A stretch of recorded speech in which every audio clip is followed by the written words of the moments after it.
Hello, and welcome to this review of the Seduction Diaries historical romance book series by Jennifer McQuiston.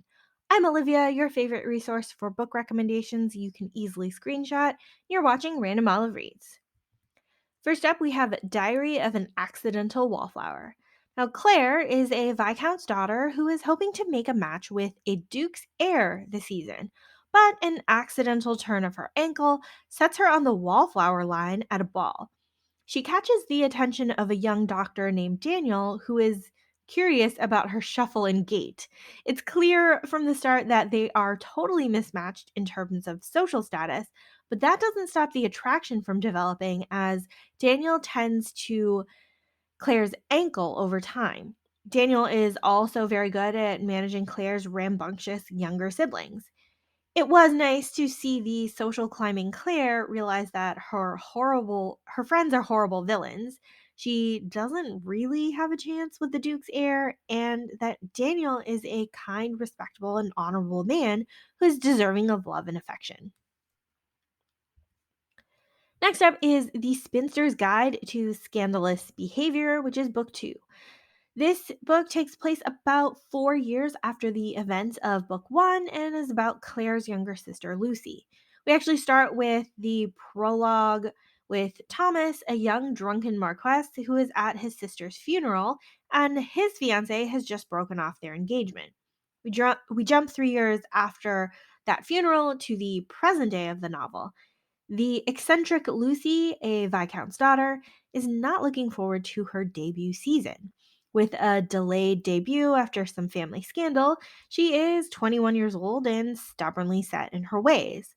She surprisingly receives a package after her aunt's death with her aunt's diaries and keys to her seaside cottage, offering Lucy the ability to make her own decisions about her future. Unfortunately, meddlesome men make trouble when her father sells the property without her consent or knowledge to Thomas, who has been holed up in the small seaside town for the past 3 years. Lucy, of course, denies the sale, refuses all negotiation, and sets off to inspect the property herself. Lucy and Thomas are at odds for most of the story here, with Thomas wanting very badly to purchase the property and Lucy not trusting his motives.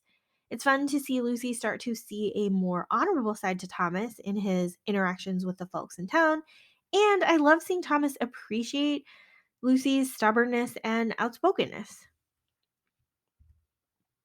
Book 3 of the series is The Perks of Loving a Scoundrel. This book takes place another 5 years after the end of book 2. Our prankster younger brother Geoffrey, heir to the Viscount, is now an adult who has survived a stint as a naval officer and is back in London as a dissolute rake. We first meet him urinating on a rose bush in his neighbor's garden through the fence, where he meets Mary, who is the sister of an earl and in town for her twin sister's confinement. Jeffrey and Mary are instantly at odds with each other, with him being overly cocky and her being prim and meek. Both of these people have their own tragic backstories, but the bottom line is that Mary is nearly a spinster who has hidden herself away in the country, and Jeffrey is a prankster with a terrible reputation in society. When they meet again, they get stuck together in the library at a hospital event and overhear an assassination plot. With both their reputations, no one believes the plot to be anything but a joke or an overactive imagination. And then there's the matter of them being caught alone together in a room and Mary looking terribly disheveled upon discovery. They end up teaming up to investigate what they've heard and find themselves drawn together more often. The part of the story was actually pretty interesting here, but the romance plot was kind of just okay for me. I had a hard time believing that Jeffrey's redemption from prankster to devoted partner could take place in such a short time frame just because of one woman. Although it was nice to see this series finish out with Jeffrey finally learning to be caring and responsible. This series is tied together by the three Westmore siblings, Claire, Lucy, and Jeffrey. Now, there is enough of a time jump between all three books that they really serve as standalone stories.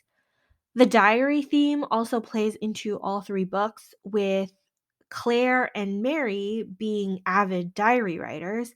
And in book two, Lucy is reading the diary of her spinster aunt who had left her estate. Now, these books are on the lighter, humorous end of historical romance, with lots of passages that will make you smile or laugh, despite the more serious topics involved with the rest of the plot. Now, my favorite of the bunch is book two, so if you wanted to pick up just one of these books, I'd recommend that one. Thank you so much for watching this video. Links to these three books are in the description box.